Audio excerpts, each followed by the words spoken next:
প্রথমেই জানিয়ে দিব, প্রমাণ ছাড়া যে কোনো ঘটনায় তারেক রহমানকে জড়ানো ফ্যাসিবাদী সংস্কৃতির প্রতিফলন। এরপর জানিয়ে দিব, উত্তরায় সরকারি হাসপাতাল নির্মাণের প্রতিশ্রুতি তারেক রহমানের।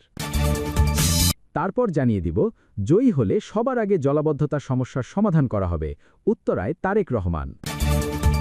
এবং সর্বশেষ জানিয়ে দিব, জাতিকে আর বিভক্ত করতে চাই না, জামায়াতের আমির শফিকুর। দর্শক, এতক্ষণ শুনছিলেন শিরোনাম, এবার বিস্তারিত। তবে বিস্তারিত জানার আগে আপনি এই ভিডিওটি কোথা থেকে দেখতেছেন সেটা অবশ্যই কমেন্টে জানিয়ে যাবেন। কোনো তথ্য ছাড়াই সরাসরি যে কোনো ঘটনায় তারেক রহমানের নাম জড়িয়ে দেওয়া ফ্যাসিবাদী সংস্কৃতিরই প্রতিফলন বলে মন্তব্য করেছেন বিএনপির চেয়ারম্যানের উপদেষ্টা ডাক্তার মাহাদি আমিন। তিনি বলেছেন, ফ্যাসিবাদী আমলে শেখ হাসিনা ও অন্যান্য নিয়মিত এ ধরনের আচরণ করত এবং শেষ পর্যন্ত তারা কিভাবে জনবিচ্ছিন্ন হয়ে জনরোষের শিকার হয়েছে এটি অজানা নয়। মঙ্গলবার ২৭ জানুয়ারি ঢাকা ৮ আসনে ১১ দলীয় জোট সমর্থিত এমপি প্রার্থী নাসিরুদ্দিন পাটোয়ারির উপর হামলার ঘটনায় বিএনপি সহ ছাত্রদলকে দোষ দেওয়ার প্রতিক্রিয়ায় নিজের ভেরিফাইড ফেসবুক পোস্টে তিনি এই মন্তব্য করেন। নিচে তার পোস্ট হুবহু তুলে ধরা হল। ঢাকা ৮ আসনের এনসিপির প্রার্থী নাসিরুদ্দিন পাটোয়ারি নির্বাচনী প্রচারণার বিধিসম্মত সময়ের অনেক আগেই ভোট চাইতে শুরু করেছিলেন। তার কথাবার্তা ও আচরণে যে অধ্যত্ত এবং প্রচারে থাকার জন্য যে মুখরোচক বক্তব্য তা সবার নজরে পড়েছে। মাহাদি আমিন লেখেন, দেশি বিদেশি মানুষের সামনে বিএনপির বিরুদ্ধে বিষোদ্গার, কখনো ভোটারের সঙ্গেই আক্রমণাত্মক আচরণ, আবার প্রতিদ্বন্দ্বী প্রার্থীকে নিয়ে ক্রমাগত মিথ্যাচার, এসবই হয়তো ভাইরাল হওয়ার কৌশল। বিএনপির প্রার্থী মির্জা আব্বাসকে নিয়ে অবিরত অশালীন আচরণ করা সত্ত্বেও তিনি যথেষ্ট ধৈর্যশীলতার পরিচয় দিয়েছেন এবং ইতিবাচকভাবেই প্রতিক্রিয়া জানিয়েছেন। তিনি লেখেন, দুঃখজনক বিষয় হল আজ পাটোয়ারির উপর ডিম নিক্ষেপ করা হয়েছে, যেমনটি তার আগেও ঘটেছিল বলে আমরা দেখেছি। আশ্চর্যের বিষয় হচ্ছে, ঘটনা ঘটার কিছুক্ষণের মধ্যেই কোনো ধরনের প্রমাণ, তদন্ত বা সাক্ষ্য ছাড়াই এনসিপির আহ্বায়ক নাহিদ ইসলাম দাবি করে বসেন যে বিএনপি চেয়ারম্যান তারেক রহমানের সমর্থনে এবং মির্জা আব্বাসের নির্দেশে ছাত্রদল ডিম মেরেছে। ডক্টর মাহাদি আমিন লেখেন, যেই হাবিবুল্লাহ বাহার কলেজে ঘটনাটি ঘটেছে সেই কলেজ কর্তৃপক্ষ জানিয়েছে তাকে সেখানে আমন্ত্রণ জানানো হয়নি, এমনকি ঢুকতেও সাধারণ শিক্ষার্থীরা বাধা দিয়েছিল। দাওয়াত না থাকা সত্ত্বেও তিনি কেন এত বহিরাগত লোক নিয়ে প্রবেশ করলেন? যাওয়ারই কথা নয়, অথচ তার জন্য কারা ডিম রেডি রাখল বা মারামারি করল? এবং এ ঘটনার সঙ্গে তারেক রহমান, মির্জা আব্বাস বা ছাত্রদলের সম্পর্কই বা কী, সেটি বিরাট রহস্য। তিনি আরও লেখেন, কোনো তথ্য ছাড়াই সরাসরি যে কোনো ঘটনায় তারেক রহমানের নাম জড়িয়ে দেওয়া ফ্যাসিবাদী সংস্কৃতিরই প্রতিফলন। ফ্যাসিবাদী আমলে শেখ হাসিনা ও অন্যান্য নিয়মিত এ ধরনের আচরণ করত এবং শেষ পর্যন্ত তারা কিভাবে জনবিচ্ছিন্ন হয়ে জনরোষের শিকার হয়েছে এটি অজানা নয়। নির্বাচন যেন অযৌক্তিক নাট্যকীয়তার মঞ্চে পরিণত না হয় সে ব্যাপারে সবার সচেতন থাকা উচিত। রাজধানীর উত্তরায় সরকারি হাসপাতাল নির্মাণের প্রতিশ্রুতি দিয়েছেন বিএনপি চেয়ারপারসন তারেক রহমান। তিনি বলেছেন, উত্তরাবাসীর দীর্ঘদিনের দাবি, বিশেষ করে নিম্ন ও মধ্যবিত্ত মানুষের চিকিৎসা সেবার জন্য একটি সরকারি হাসপাতাল অত্যন্ত জরুরি। আগামী ১২ ফেব্রুয়ারির নির্বাচনে ধানের শীষ প্রতীক বিজয়ী হলে এই দাবির বাস্তবায়নে কার্যকর উদ্যোগ নেওয়া হবে। মঙ্গলবার ২৭ জানুয়ারি রাত ১টার দিকে উত্তরা ৬ নম্বর সেক্টরের ঈদগাহ মাঠে আয়োজিত নির্বাচনী জনসভায় তিনি এসব বলেন। এ সময় তিনি ঢাকা ১৮ আসনের বিএনপি মনোনীত প্রার্থী এস.এম. জাহাঙ্গীর হোসেনকে ধানের শীষ প্রতীকে ভোট দেওয়ার আহ্বান জানান। তারেক রহমান বলেন, ২০২৪ সালের ৫ই অগাস্ট ছাত্র জনতার অভ্যুত্থানে উত্তরাবাসীর গুরুত্বপূর্ণ ভূমিকা ছিল। এই অবদান ভবিষ্যৎ ইতিহাসে স্বর্ণাক্ষরে লেখা থাকবে।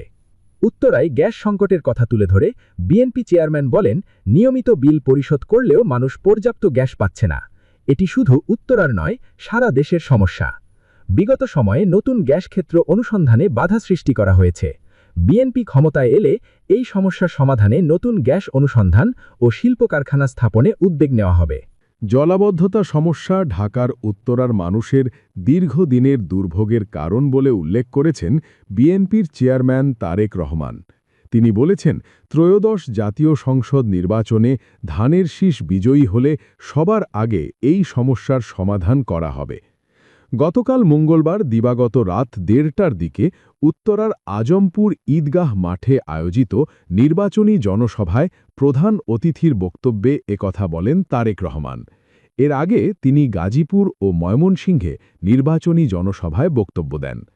বক্তৃতার শুরুতে তারেক রহমান মঞ্চের পাশের থাকা গুম ও খুনে স্বজনহারা পরিবারের সদস্যদের উদ্দেশ্যে বলেন, এই মানুষগুলো কেন স্বজনহারা হয়েছেন তার সাক্ষী এখানে উপস্থিত সবাই। গত ১৬-১৭ বছর রাজনৈতিক অধিকার, মত প্রকাশের স্বাধীনতা এবং নাগরিক অধিকার রক্ষার জন্যই তারা পরিবার হারিয়েছেন বলেও মন্তব্য করেন তিনি। বিএনপির চেয়ারম্যান বলেন, ২০২৪ সালের ৫ আগস্টের জুলাই অভ্যুত্থান সফল করতে উত্তরার মানুষের বড় ভূমিকা ছিল। ছাত্র জনতার আন্দোলনে উত্তরার বাসিন্দাদের অবদান ইতিহাসে সোনার অক্ষরে লেখা থাকবে বলে উল্লেখ করেন তিনি।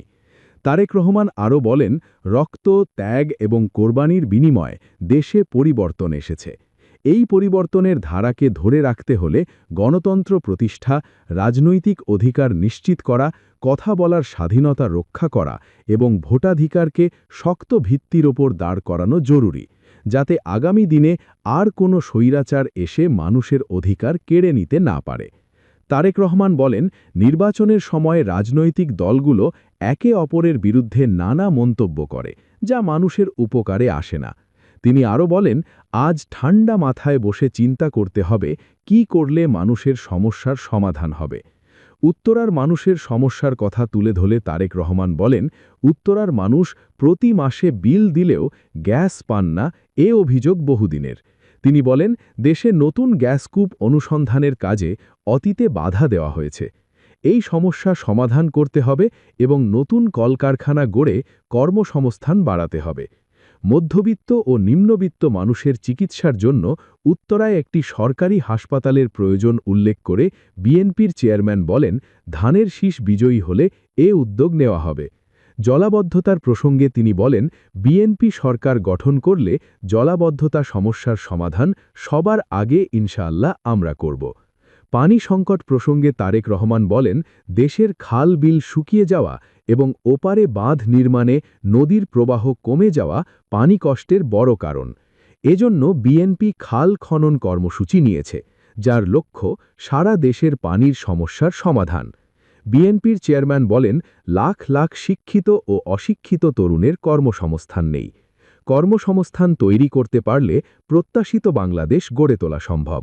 সমালোচনা করে তিনি বলেন, ১৬-১৭ বছর আমরা শুধু গল্প শুনেছি, সমাধান পাইনি। বাংলাদেশ জামায়াতে ইসলামীর আমির শফিকুর রহমান বলেছেন, সারা বাংলাদেশকেই আমরা চাই ন্যায় ও ইনসাফের ভিত্তিতে একটা ফরওয়ার্ড লুকিং বাংলাদেশ হিসাবে এগিয়ে নিয়ে যেতে। পেছন নিয়ে আমরা আর কামড়াকামড়ি করতে চাই না, আর জাতিকেও আমরা বিভক্ত করতে চাই না। আমরা সবাই মিলেমিশে সামনে এগোতে চাই। আজ বুধবার দুপুরে রাজধানীর উত্তর কাফরুল এলাকায় ঢাকা ১৫ আসনে নিজের নির্বাচনী জনসংযোগ শুরুর আগে এ কথাগুলো বলেন আমির শফিকুর রহমান। আজ দুপুরে উত্তর কাফরুল হাই স্কুল থেকে নির্বাচনী প্রচারণা শুরু করেন তিনি।